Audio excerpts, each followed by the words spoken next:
bit of wood. You kids can do this, not a problem. It's not rocket science. You ain't got to be a doctor. Look at the bit of wood.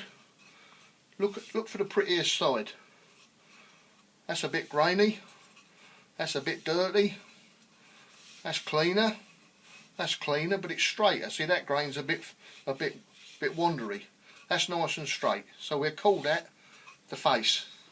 So everything we do now, we select all our wood, and if we was making a frame, let's say for instance we was making a frame, putting a frame together like that, when we finish the frame, all them marks should be looking at you, because that's the bit of wood you want to see. You don't want one with that mark upwards and the other one with the back of it. Look at the difference in there. Look, this is all knotty, all dirty. That's nice bit of straight grain wood. But we won't dwell on that. We'll come on to that. I've got to have another slurp. In fact, it's getting cold now. About time I had another one brought in. Right. We're now going to go on to tools.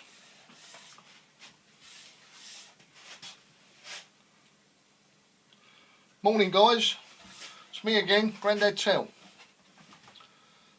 We're going to look at tools today, what they do, how we use them, a little bit of safety. Probably won't get into sharpening today, but we'll certainly show you how to use them.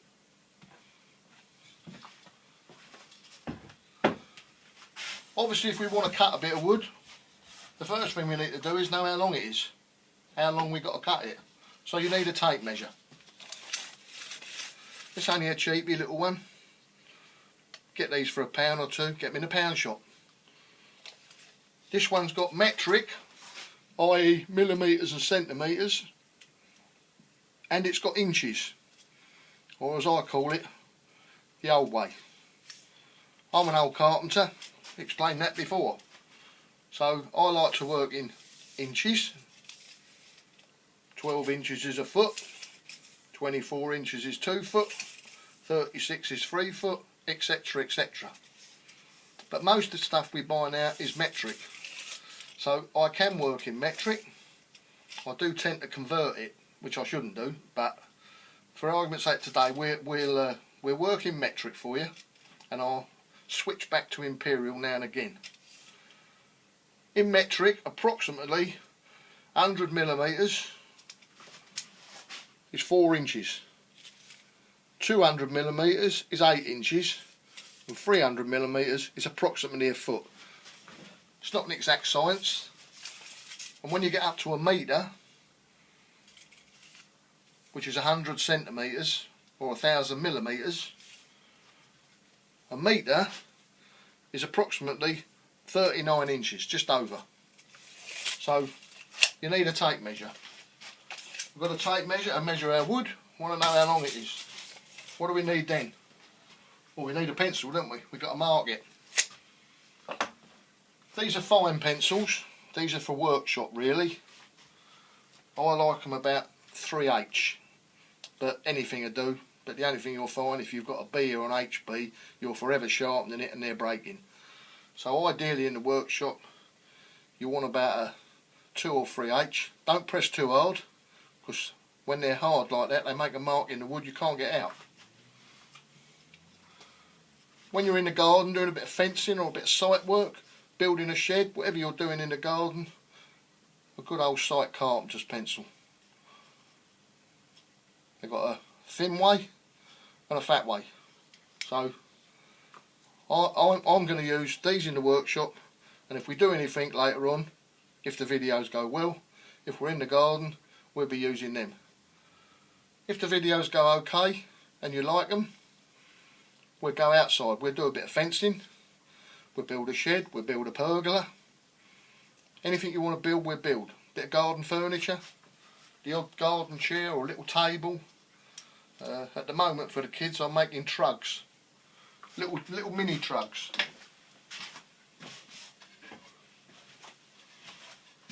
Little mini trugs like this. I paint them green.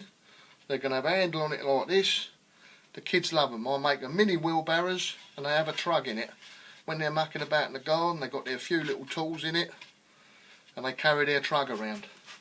I also do big ones for my kids. They've all got one. But that's the sort of thing we can make if you want. Kids love them. The mums love to buy them for the kids. I'll make a few of them. I don't charge for them. They're all offcuts. That's the other thing. Don't get to know your local timber merchant. Go down and say you're making stuff for the kids. Have you got any offcuts? I get offcuts everywhere. All these are offcuts. I'll make them up. I've got these down to a fine art now. I'll make these in about half hour. So if we made one of them, I think your kids would be pleased, and probably you dads would be quite satisfied to be able to make it, paint it and give it to them. So that's something we can do. So carrying along with the tools, obviously we've covered, we need a pencil, we need a tape measure. Probably the next thing we need is a combination square. Obviously when we mark our wood, we want a nice square mark. Just gently, nice square mark, or turn it the other way, that's why they call it a combination square. It's got a 90° there, square, and it's got a 45° in there, which is called a mitre. And a mitre is the joint they use on the corner of a picture frame. So if you've got a picture frame like that with the mitre, that's the one we use. Hold it on the timber like that, gentle, mitre. I'll show you how to cut. We'll do that as we go along. This one, now a lot of these tools, a lot of tradesmen have got them. Don't use them so much nowadays. This is called a sliding bevel. This can do any angle you like. You get these at a car boot. You can get them in DIY shops. You don't have to buy an expensive one. This is an old one. I've had this probably 40 years. I've got 3 or 4 of them. This will do any angle you want. Set it to the angle. Do up the wing nut, the nut on the side. Put it on the timber like that. Put the wood on the timber. Mark it off. Good bit of kit. You ain't got to have this to start with, but you'll do a job one day. You think, I don't want a mitre and I don't want a square. I want a different angle. And decide on the angle you want. Do it up. Then you've got your angle. Do it up tight, and it won't move. Then you can use that for that angle for the whole job. Whatever you're doing that needs that angle, you've got it set. If you need to change it, little tip. If you need to change that, but you want to come back to it, get yourself an offcut of wood. Mark it with your angle like that. You've now got that angle on record. Right pattern on it. Pat. Don't know who Pat is, but that's short for pattern. Keep that in the workshop. So if you want to come back to do the similar job next week, or the week after, or next year, hang it up, put a hole in it, put what it was for, mark the pattern. You know you can always come back to that angle, and then you're ready to alter it to the next bit of work. Silly little things, but you know, you use that angle. 3 days later you come back, you think, what was that angle? I ain't got a bit of wood anymore. You have, got your pattern. So if you think you're going to do some repetitive work, set it up, make a pattern, off you go. Right, you need a knife, any decent knife. Be careful, new blades are deadly. Dads, watch your kids.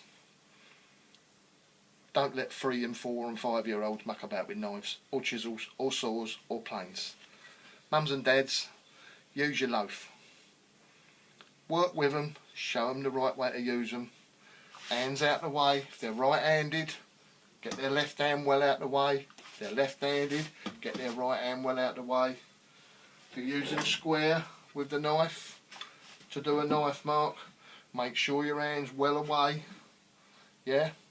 If you're pulling towards yourself, which you will do, get your body out of the way, work from the side, because you don't want to go pulling through like that and going in your groin.